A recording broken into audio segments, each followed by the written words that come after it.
Why buy your next vehicle from Community Motors of Mason City? Great service from 3 locations: Community in Monroe, Community Motors Westside, and Mason City Ford. 10 new franchises and hundreds of vehicles to give you more choices. Plus, Community offers an exclusive 3-3 warranty on pre-owned vehicles and 10-year, 250,000-mile warranty on new. Need more reasons why?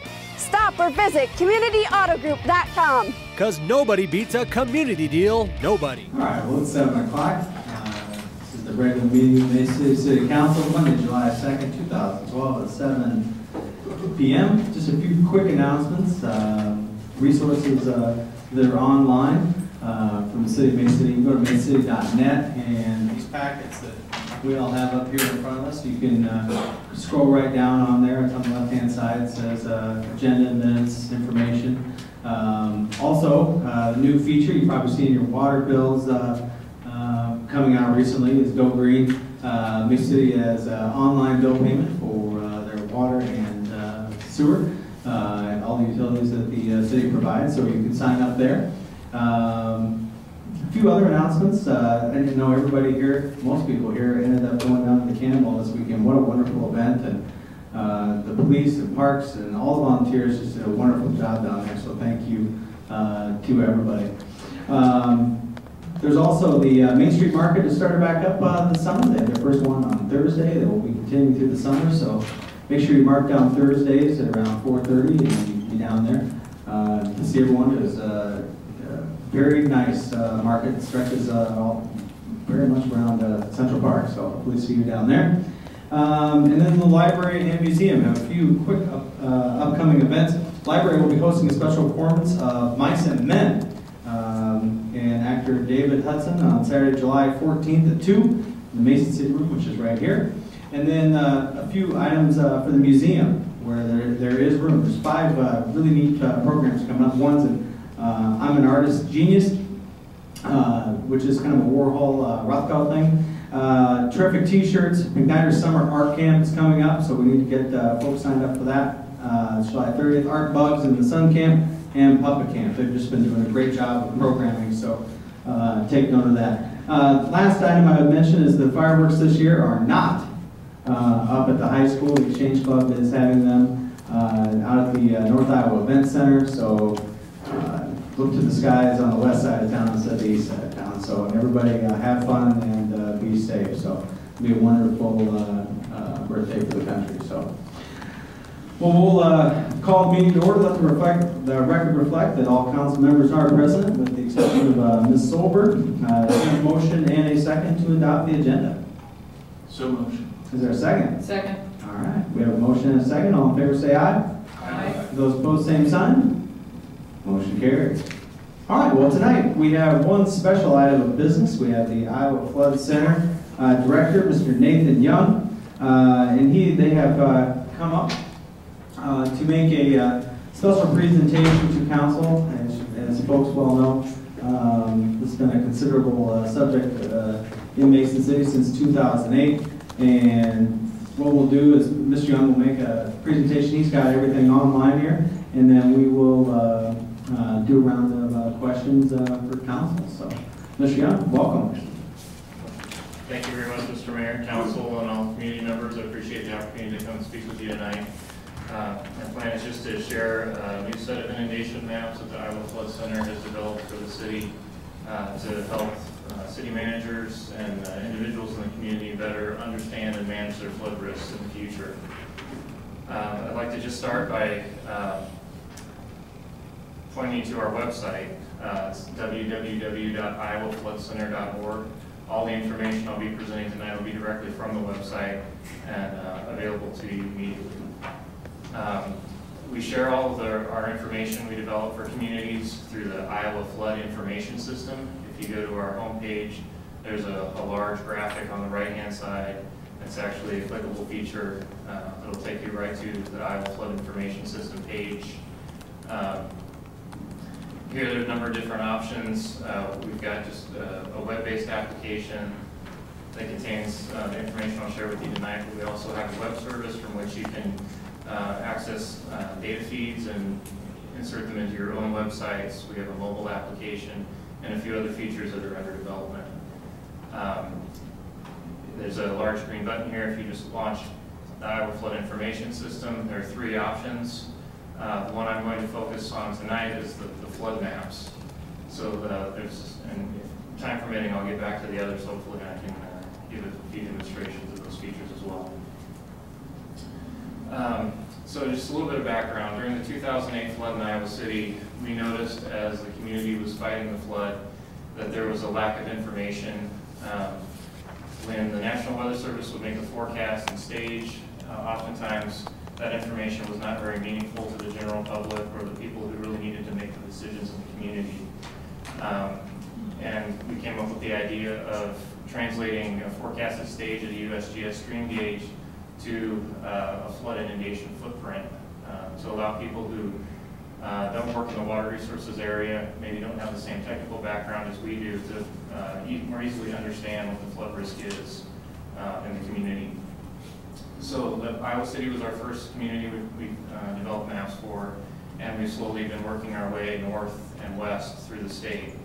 So if I just click on the icon over Mason City there, and then load the flood maps.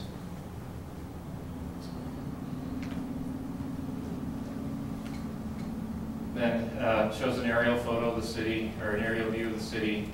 On the left-hand side, there are options for changing the background. So right now we've got a street background, but you can use a satellite background to more easily identify an individual property or home. And then on the right-hand side are all the different inundation scenarios that we've simulated.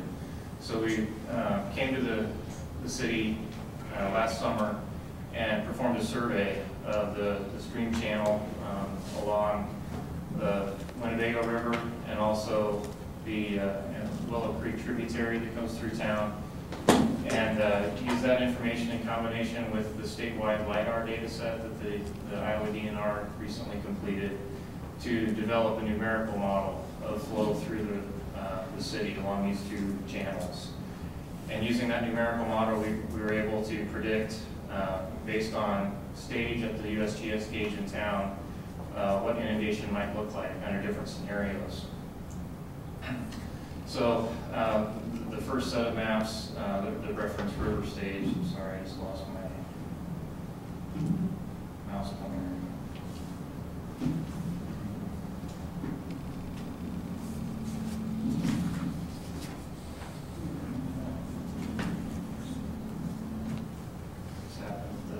There we go, it's back. We're back?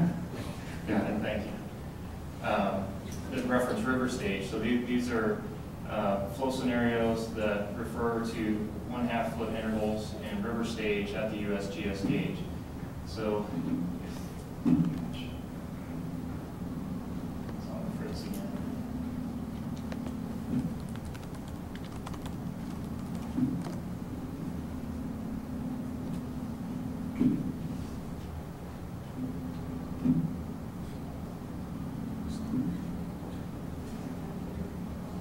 Okay.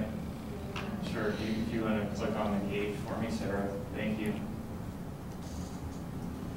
So if you click on the gauge, it'll give you the current river stage as measured by the USGS or forecasted stage by the National Weather Service during a flood event. And then over on the right-hand side, there's a slider bar that allows you to select that stage. So you can either consider the current stage, the current stage happens to be below the channel, the top of the channel, so we won't show any inundation in this scenario. But starting at 7 feet and above, at 1/2 foot intervals, you can select different river stages or the corresponding flow rates.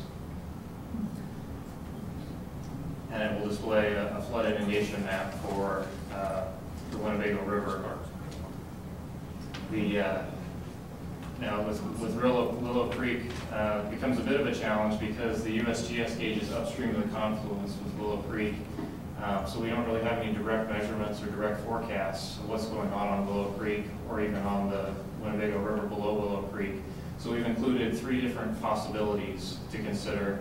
One in which we've got a 15% additional flow coming from Willow Creek, one that's 25, and one that's 40%. So during a flood event, you're able to go out and look at those 3 different scenarios and just get an idea of what the possibilities might be in terms of what flood impacts might occur on Willow Creek, depending on how much flow happens to be coming in along that channel. The second set of information is return period. So these would be flows associated with the 10 through 500 year discharges. After having gone through the 2008 flood, I'm sure most folks in the community are familiar with that terminology. And of course, a 100-year discharge, for instance, would be a discharge you might expect a probability of 1% each year. So each year, kind of reset the clock, and there's a 1% chance of that flow occurring.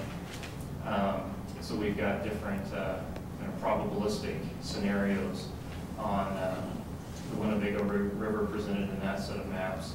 You'll notice that there is no information relevant to Willow Creek on these maps, just simply because there's no gauge there, and it's because of that it's difficult to estimate a probability of occurrence that corresponds well with what's going on in Winnebago.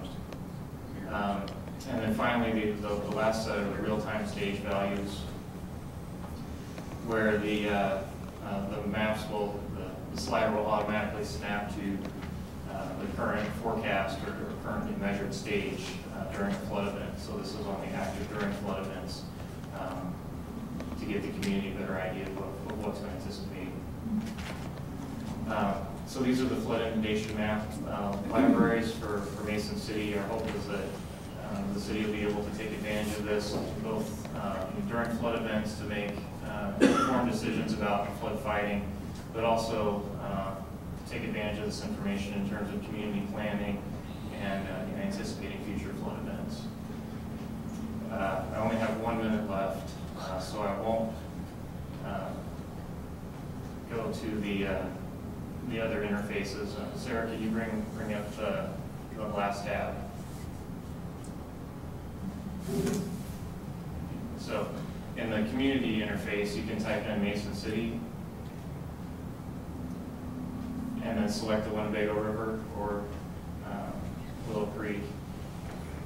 And it displays the drainage basin that drains into Mason City along the Winnebago River.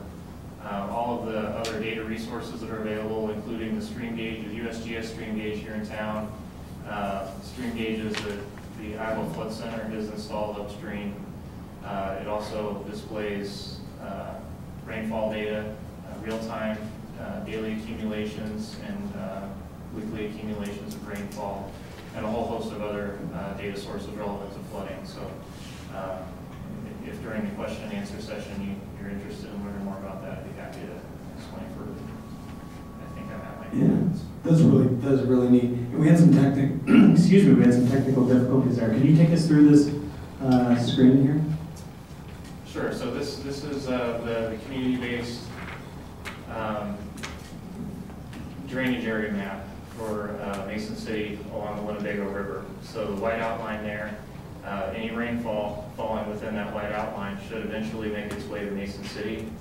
If you look up in the upper right-hand corner, you get a little bit of information. Go over to the information icon there, please. Thanks. Get a little bit of information about the travel time and the land area. So it's about a 2-day travel time, assuming a rainfall falls in the upper portion of the basin before it makes its way to Mason City. You also have information about stream gauges, and if you notice the yellow icon, which is difficult to see because we're zoomed out quite a ways, but there's some green icons that are the Iowa Flood Center gauges. If you click on one of those, please, Sarah. That shows the water level at that location over a 2-week period. So you can go back 2 weeks and look at the trends along the river. Really, again, for this basin, 2 days is the key time period. You want to look back and see what's going on upstream in order to anticipate what flood impacts you might have in the community. It's a relatively straightforward interface. Our intended audience is the general public, so we wanted to make sure not to include too much technical information, just only the information that was relevant for important flood decisions within the community. on the USGS gauges, if you wouldn't mind going to the USGS gauge in town there, Sarah, it's, you might have to zoom in a bit. It's kind of hidden behind that.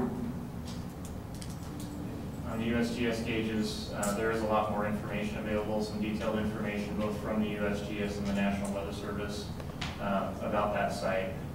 And if you're interested in accessing that information, they have some direct links to that station. So that's the stream gauging information. Sarah, if you wouldn't mind showing the real-time rainfall. I believe you guys had a rainfall event pass through this morning. It's got the daily rainfall. You just go back. So this would be the daily accumulation of rainfall each day going back 2 weeks. So again, you get an appreciation for the amount of rainfall that's fallen within the basin boundaries, and it gives you another source of information to make decisions about whether to anticipate a significant flood event here in town. And then also track it through the basin using the gauges. Sarah, could you go to the river view of the gauges, please? Up in the upper, there you go. So this is also a nice tool if you're trying to track movement of water through the basin. If you hover your mouse over one of the green icons there, it will bring the water level at that location up to the top of the list. And you can go through and track the movement of water through the basin again, just to get a better appreciation for the timing of the floodway that is moving down toward Mason City.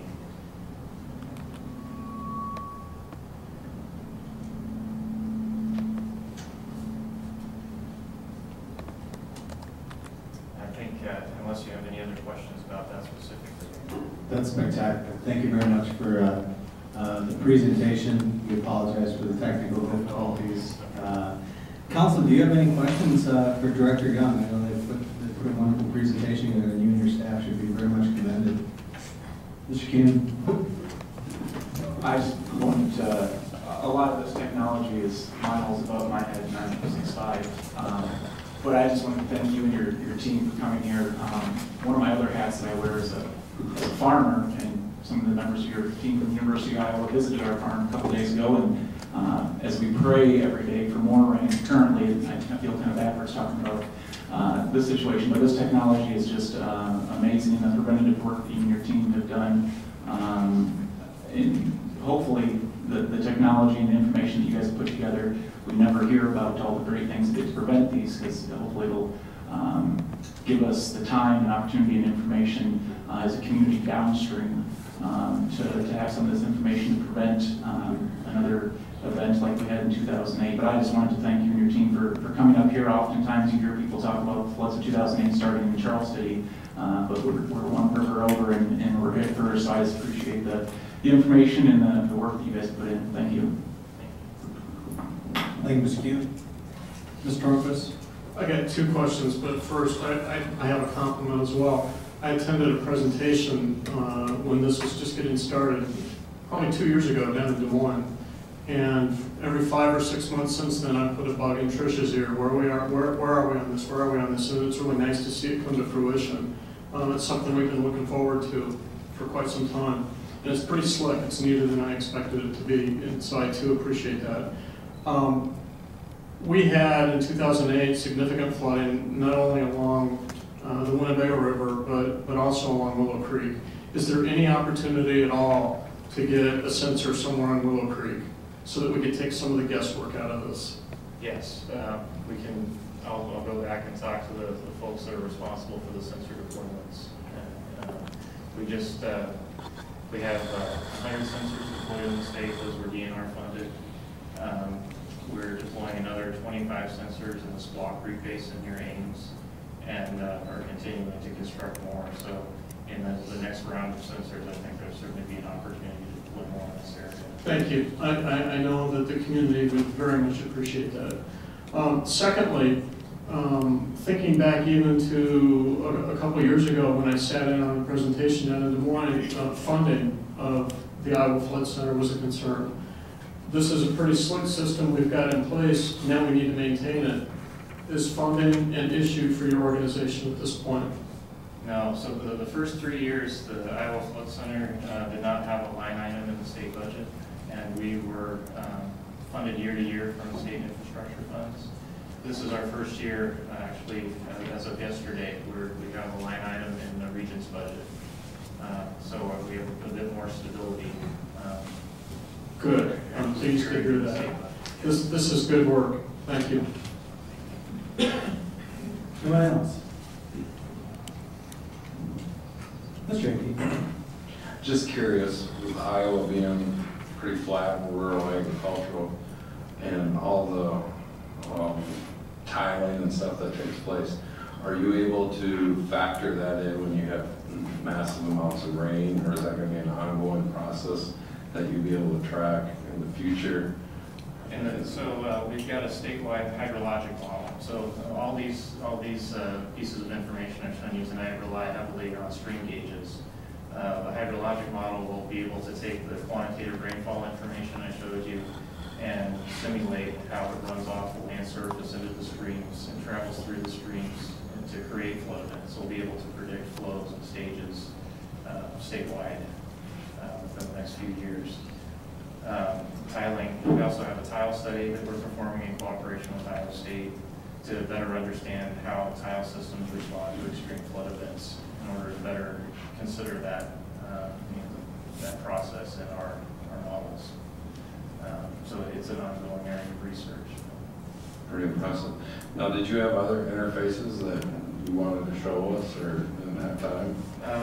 I can show you one more. It's very similar to the community-based information. Far away.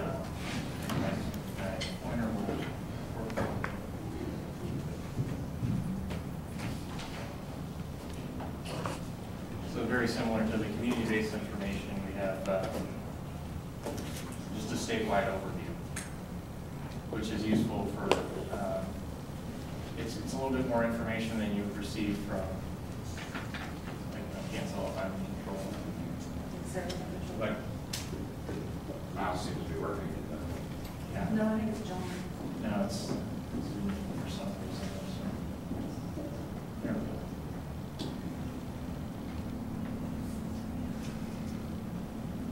You back, Sarah? Thank you. I don't have a keyboard here, you know what mouse is. So if we go back to the IFAS interface, launch IFAS from this window. One of the options is the Iowa overview, and this just gives a statewide overview of rainfall information. You have an opportunity to display all the stream gauges in the state, so let's see, and just rather than being confined to an individual river basin, you can go out and kind of survey the state as a whole.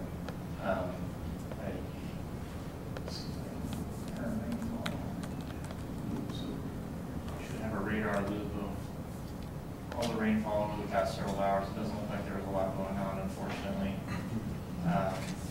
It's reset since the rainfall events you guys had here this morning. But you're able to actually see the hourly and the daily rainfall from this statewide.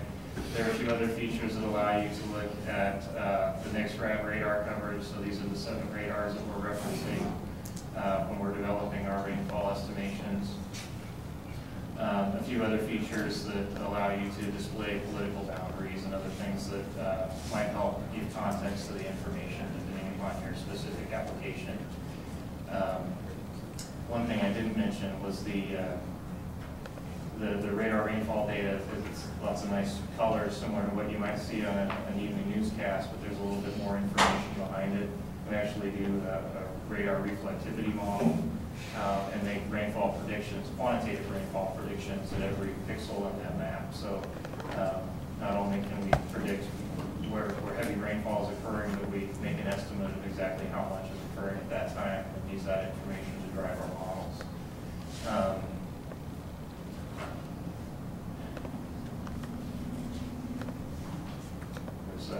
The last point I want to make, you'll notice there's a few stream gauges that are shown as kind of an alert status. So we're continuously tracking the USGS feeds and identifying streams that are close to or at flood stages, so they're easily identifiable in this view. And then we also have our own flood conditions. That we have our own predictive model that we're using, kind of a prototype of the statewide hydrologic model I described, that allows us to make our own forecasts of extreme flood events, or the probability of extreme flood events occurring within the state over the next several days. Thanks for the opportunity to. Yeah, thank you. Thank you. Anything else? Sleep? Again, very impressive. But I know my mom and some other people who aren't technologically savvy by any stretch. Is there a communication with this website, meaning text, apps that make information easier to get for somebody? Like if we're in the middle of a flood, someone may not want to run into the house and check the internet. But is there a process there, or going to be a process to get text or apps that would allow quicker access? So access from a cell phone? Well, yeah, like a text message that would say the process of the flooding. Or is there, what I'm saying is if my house is flooding, I'm probably not going to run inside. Sure. And I don't mean this as a knock, I'm just asking, is there communication? That's something that we're planning to develop in the future, a text message application where someone will receive text message or sign up for a service where they can receive messages during the morning. That's not something that's currently available. I'm just curious, thank you. Councilman Lee, we, right now, with Code Red weather warning that the City Council approved, that process, when there are alerts, if you sign up for it, you can receive that. Also, a Code Red emergency notice can be sent out. We have already built, right after the flood, when we started Code Red, built maps that cover the flood areas, so that if there is a flood event going on, a staff person can go in and activate a Code Red weather warning. You click on the map, initiate a call, and it'll, you can record a message, and it will go out by text or by phone call to anybody that's located in that area that's shaded, so they'll get an immediate warning that there's flooding event going on. And so that's something that we've used, and it's set up and ready to go. It can be done either by a city staff person or by county dispatch. So we do have a system right now. I think that's someone up there familiar with that, but that just our city, what people just outside of our city, and this is more statewide. Right, So that's why yeah, and ours is set up for our city, and can be done anywhere within the county, because right now our Code Red is through a 28 agreement with anyone in the county, both Clear Lake, us, and the county. Thank you. And where can you sign up for Code Red? Oh, you go to our city website, on the front, on the lower left, click on the Code Red icon. Good, thank you, sir. Just Ms. Reeves? Just one quick question. I'm impressed too. This is amazing. What about the other states that are surrounding Iowa? Do they have any of the same technical stuff that you're about here, or do you coordinate with things like from Minnesota, especially when the rain is up there and coming this way? Sure. So we don't do any coordination or work outside the areas that influence the state of Iowa. So, but we do take into consideration rainfall in the Minnesota area as it's coming into Iowa. We do take advantage of USGS gauges and other resources that are available to us up in Minnesota to help us track rainfall. Do they have something like what you're doing here up in No, Minnesota? the Iowa Flood Center is the one and only state-funded flood center in the whole country. And, awesome. So this is a unique resource. Fantastic. We're continuously seeking support for a national flood center to be housed here in Iowa and allow us to coordinate with our technical and academic partners throughout the country that provide similar services over a broader area that currently Iowa's the lucky one on this. Fantastic. Thank you.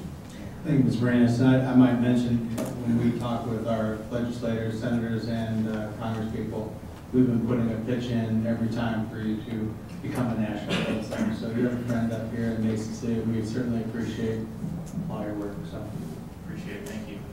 Well, thank you very much for making the trip up and sharing all those valuable resources that you've built. Thank you again. Thank you, Director. Thank you. All right. That was a very nice presentation. move on to the public forum. Mayor and City Council welcome comments from the public on agenda items only. During the public forum, you're asked to give your name, address, and you'll have 5 minutes. And the clock is right up in front of you on the right.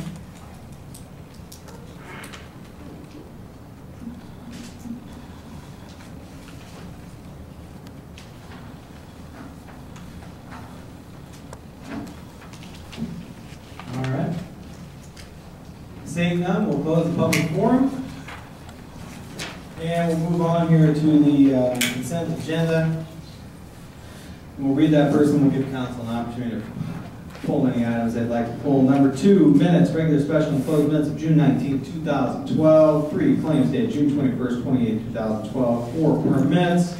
5, unaudited financial report. 6, administrator recommending approval of point hire Ken Nielsen as sanitation foreman. 7, administrator recommending approval resolution levying assessments for charges on certain properties and the certification of same to the county treasurer for collection. 8, administrator recommending approval approving the purchase of upgrades to the fire department building alarm system in the city of Mason City, Iowa. 9, administrator recommending approval resolution approving the purchase of automated parking enforcement software for the police department. 10, administrator recommending approval resolution approving the purchase of in-car video recording equipment for the police department.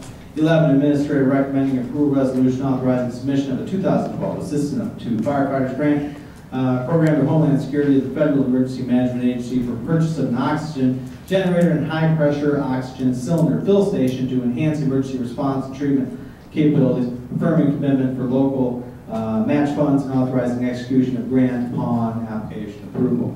12, administrator recommending approval resolution directing the advertisement for sale of $900,000 taxable general obligation refunding bond series 2012B and approving electronic bidding procedures and an official statement. B, resolution directing the advertisement for sale of $2.27 million and approving electronic bidding procedures and official statement.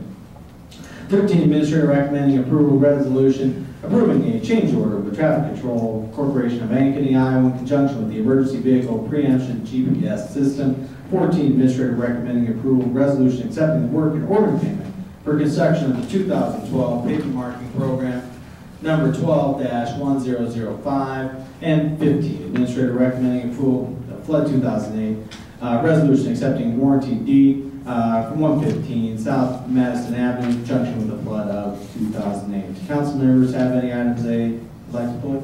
Mr. Keenan? 13, please. Thank you. Anybody else? Mr. Tornquist? 10, please. Thank you. Anybody else? 8, please. Mr. Hickey? Anybody else? All right, Chair will entertain a motion to approve the consent agenda with the exceptions of 8, 10, and 13. Do we have a motion? So moved. Is there a second? Second. All right, we have a motion and a second. Clerk, call the roll. Morenas? Yes. Kuhn? Yes. Lee? Yes. Tornquist? Yes. Hickey? Yes. All right, thank you, council. Motion carries. Number 8, administrator recommending approval resolution approving the purchase of upgrades to the fire department building alarm system in the city of Mason City, Iowa. Mr. Hickey, do you have a motion? Motion approved. Is there a second? Second. All right, Mr. Hickey. I just got two questions I'd like to ask Chief, if I could, real quick.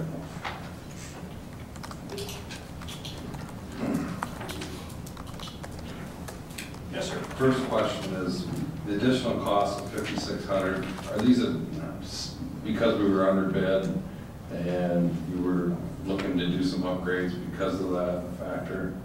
Well, the bid came in and we also asked for some additional upgrades. They weren't necessary to bring it up to code, but they're another level of safety. It's actually putting detectors in the offices, which is not required by code. But if there's nobody in the offices at night, we were to have a fire in there, it'll detect it and let them know in the building. So it's a safety feature, yes. Okay. Because my question was going to be, next question follow-up was going to be, is this more of a want or is this a need? Because at budget time, it wasn't something you requested, so that's where my main question is this more of a need or is this a want? Well, I see it as a need. I mean, it is an add-on, I will say that. But again, it's another level of safety. It's just designing the building a little bit better to detect in the event that we have a fire. Okay, then I'm going to ask one more question. Sure.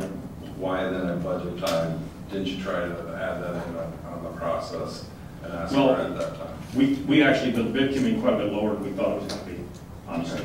We had, our estimates were about $32,000, so that's what we asked for. When they came in at 21.5, we thought, well, can we add a few additional things to make the system safer? So that's why we put them on, yes. Okay, thank you. You bet. Thank you, sir. Mr. Kuhn? Anybody else? All right, thank you, Chief. Appreciate it.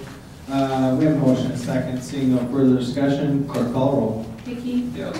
Kuhn? Yes. Lee? Yes. Tornquist? Yes. Arenas? Yes. All right, thank you, council. Motion carries. Number 10, administrator recommending approval resolution approving the purchase of in-car video recording equipment for the police department. Mr. Tornquist, you have a motion. Move to approve. Is there a second? Second. Thank you, Mr. Lee. Mr. Tornquist.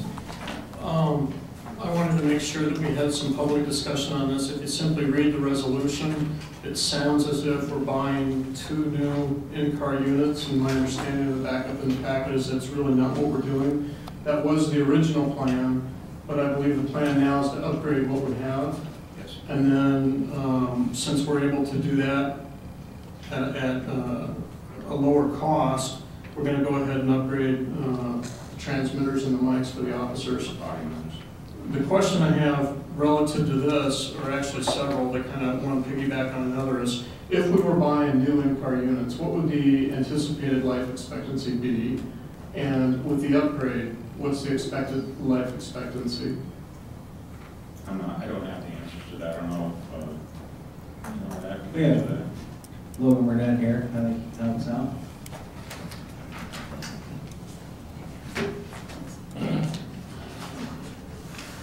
Digital systems are electronic, so there's no for sure how long they're going to last. The ones that we are replacing right now are about 4 or 5 years old, and they're starting to break down. We have to send them in the cars without a system policy for repair.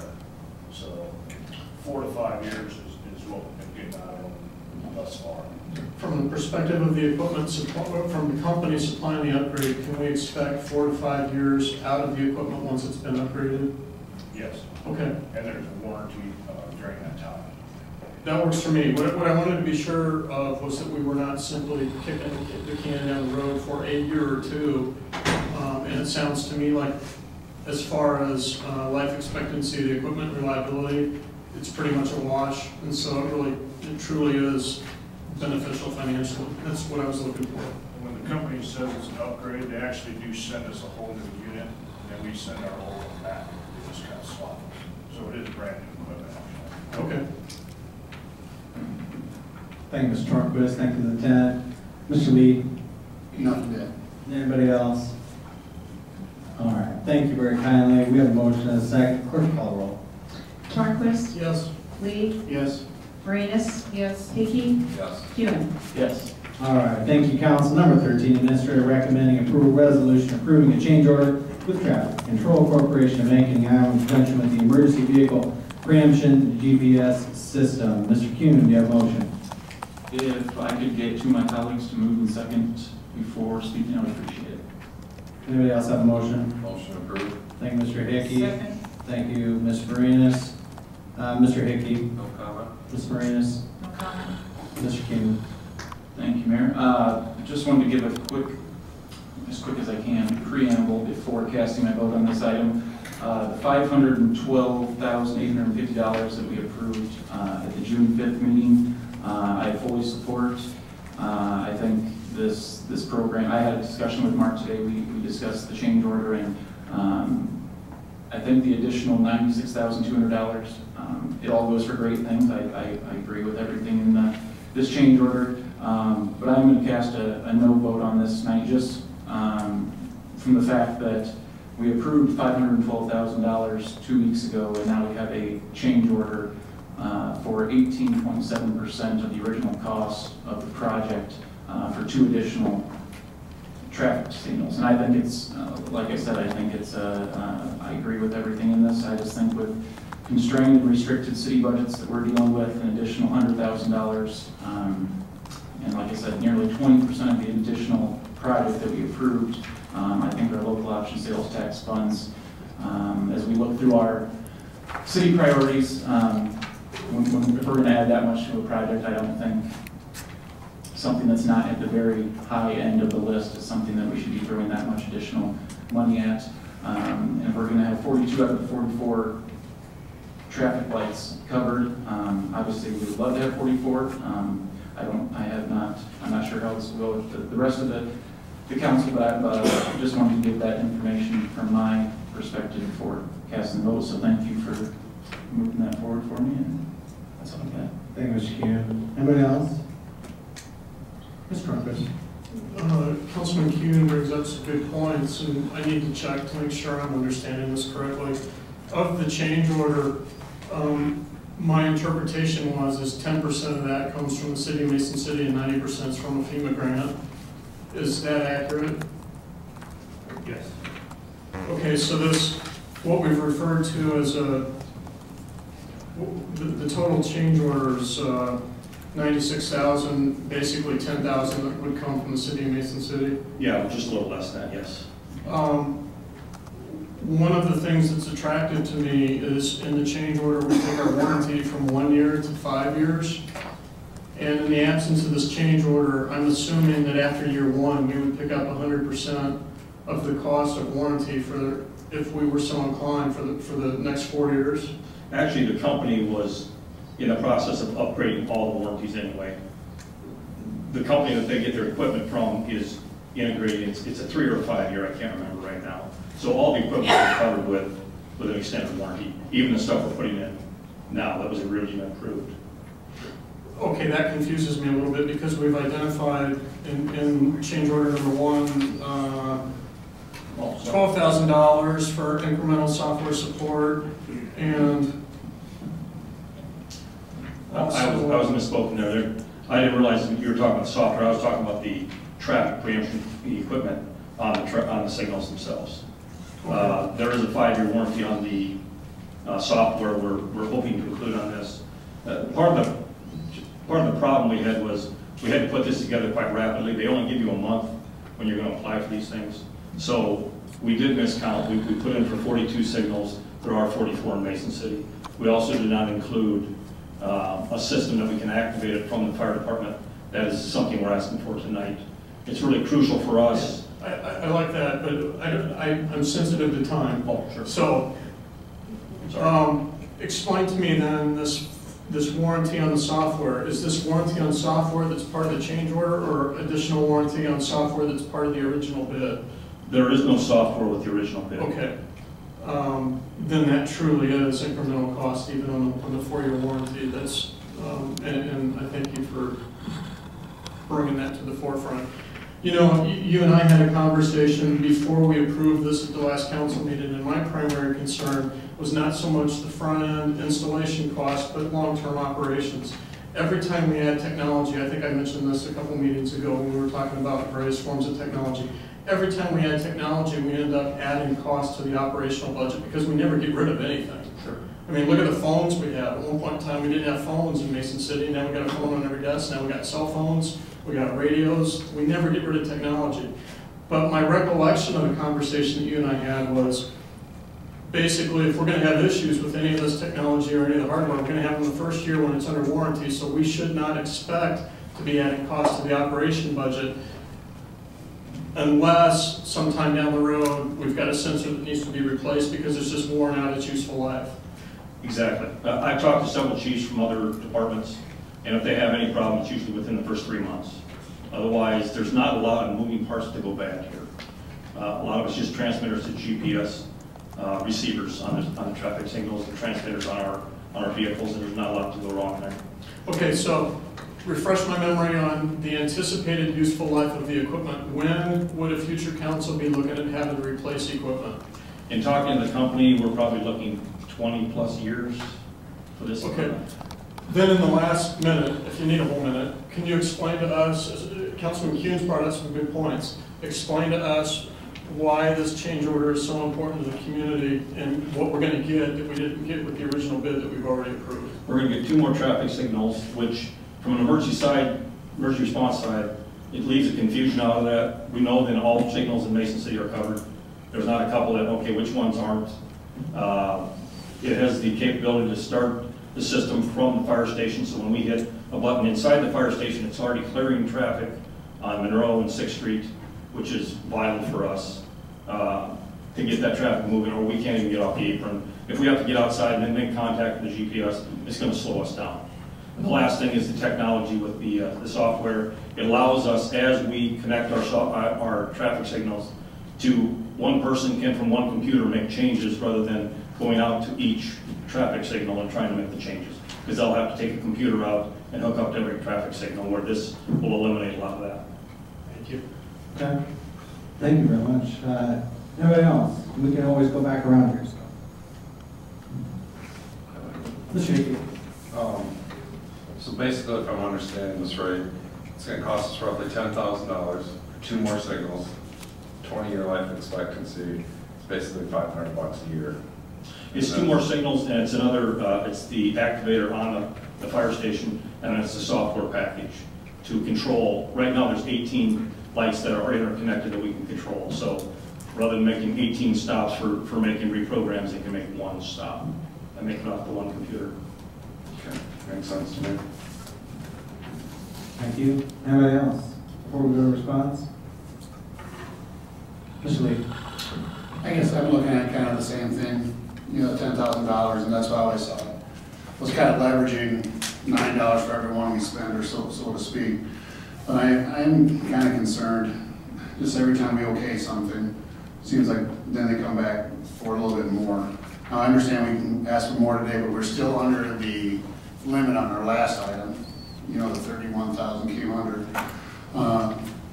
So I'm concerned about we want this, we'll give you that, it's come back in a little bit later, a little bit over. And I understand it, I get it, I look through the numbers and spend 10,000 for 96,000, so to speak. And the safety issue is the infrastructure issue, which I've always advocated. You know, safety infrastructure we need, you miscounted, you would have asked for it if we would have counted 44 originally, correct? I mean, if you would have counted 44 the first time, we would have been asking for this right off the top. And so I get that, and I will be voting for it. It's just, the more I sit here, it's only been a couple of months, but more I'm starting to see how this is starting to work, and I am going to, I have more questions, I guess, how this bidding process works. And I haven't been through I think we used the term rodeo once about the time, my first rodeo. And this bidding process, I know it's not a direct science, but we need to find a little more consistency in the bidding process. Thank you. One of the things that's been happening with the economy, I think one of the things we're noticing is my staff has done, would rather be conservative with regards to their estimates when they prepare their budget. And so they've done that, and then in the process of providing the bids, we end up getting a better bid number than we expect. And certain items, when we've got good pricing on different items, we're coming back and saying we would like to do more based on the budget. The need isn't going away. Let's utilize that. And then I think that happened partly in this case is that we had matching money that we could utilize. So there have been a number of things, but I think the biggest thing is that we've gone out, got our numbers 6 months ahead of now when we're doing the actual bidding. And the process of the economy and other things that happen, we're actually getting better bid numbers than we expect. And then in order to maximize the bang for the buck for the community, we're coming back and bringing something. You know, and the reverse would be true if we were bringing you an estimate and then being over budget. Which we would have rather have this. Correct. Be, you know, more concerned about that. And we try to get it as close as we can. But you're right, it is something that, you know, especially missing the 2, that is a problem. But the other issue is trying to maximize what we can for the community. Just kind of the spirit right now is we wanted to put these on every traffic light. It's just unfortunate we miscounted right away. But again, spending $1 to get 9, that's easy math for me. So thank you. Well, if I can make one comment too, if we don't approve this, I'm going to probably have to spend about $8,500 out of my budget to put one on the station because it's vital that I have that. I need to have that ability to move traffic, or I'm at a loss right away. So. Okay. Thank you. You bet. Thank you, Mr. Lee. Thank you, Chief. Mr. Kuhn, response. Thank you for the dialogue. That's what I was looking for, and for the answers from Chief. I'm still a no on this, just from the fact that every meeting that I come to, and I know my colleagues are the same way, I try to come extremely prepared and crunch all the numbers before I'm coming to make decisions. And $96,200, and I know that's not all ours, but in my mind, that might be a higher priority for those dollars. And when I'm not, and it's coming back in the form of a change order 2 weeks later, it's not at the tip top of my priority list. When we were making these decisions a couple weeks ago, and respectfully disagree with some of the comments, and appreciate the opportunity to pass it along. Thank you for the information and your work on this. Mr. Kieran. Anybody else? Mr. Hickey. Well, I guess I got two basic comments. Number 8, we just approved an extra 5,600, 25% for smoke alarms that weren't needed, basically, as we were just told. And secondly, I agree with you, Councilman Lee, and what the City Administrator Trout said. It seems like when we come under budget and we find more things to throw back into the budget, whether it's copy machine, more smoke alarms, this and that. And that concerns me also, and that's why I kind of pulled number 8 to kind of try to get a feel. Because I know in the 2.5 years, in my 3rd year with ending fiscal year, we've never once amended the budget, or we've always had to amend it up. We've never once went down. So that concerns me as well as far as yearly.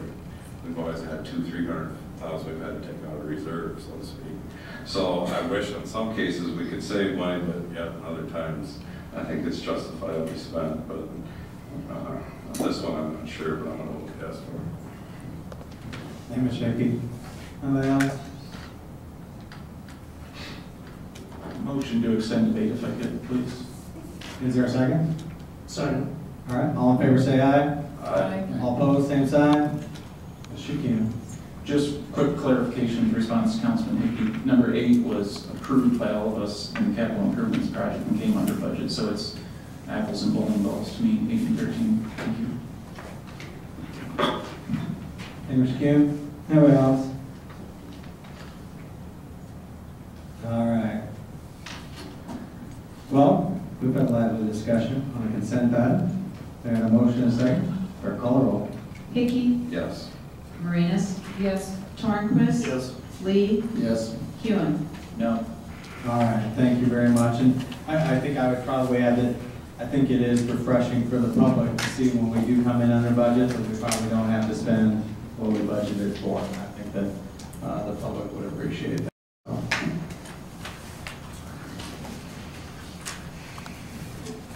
Number 16 is a public hearing.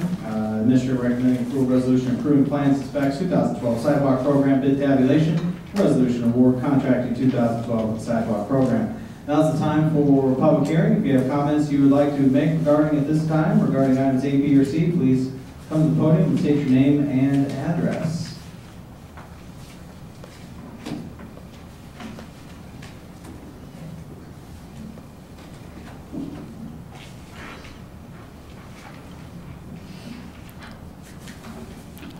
Going once, twice. All right. Seeing none, we'll close the public hearing. Is there a motion and a second to adopt resolution A and B and accept the bid tabulation? So moved. Is there a second? Second. All right. Mr. Tornquist. I have no comment. Mr. Lee? None. Mr. Hickey. I'm going to support this, but just for councils, so they know, in our workshop session, it's been brought to me by some of the citizens on the sidewalk program that we're currently going through, that there's a tool out there that we can utilize to shave off some of the corners and things like that and smooth without taking out the entire concrete and then replacing it. Currently, that's not in the ordinance, and there's nothing in there saying we can or can't do it, but the issues arise. I think there could be some potential cost savings to the people with sidewalks that have to possibly be replaced. We can still do it for a safety issue, but just to give you a heads up, I know Charles City does it, and some other communities also in the area, and it's basically just shaving it off and smoothing it out. It might be just a half-inch, quarter-inch, whatever it may be. So some discussion I'd like to bring forward for future citizens when they have to go through this issue. Thank you, Mr. Ricky. Anybody else? All right, we've got a motion and a second. Clerk call roll. Torquist, Yes. Lee, Yes. Morenas, yes, Hewin, Yes. Hickey. Yes. All right, thank you very much, council. Remember, folks, fireworks are tomorrow on Tuesday. Wednesday, but they're at the North Iowa Event Center, and it's pretty hot out there, so make sure you get to the Mason City Municipal Pool. They're doing a really good job. So we're adjourned.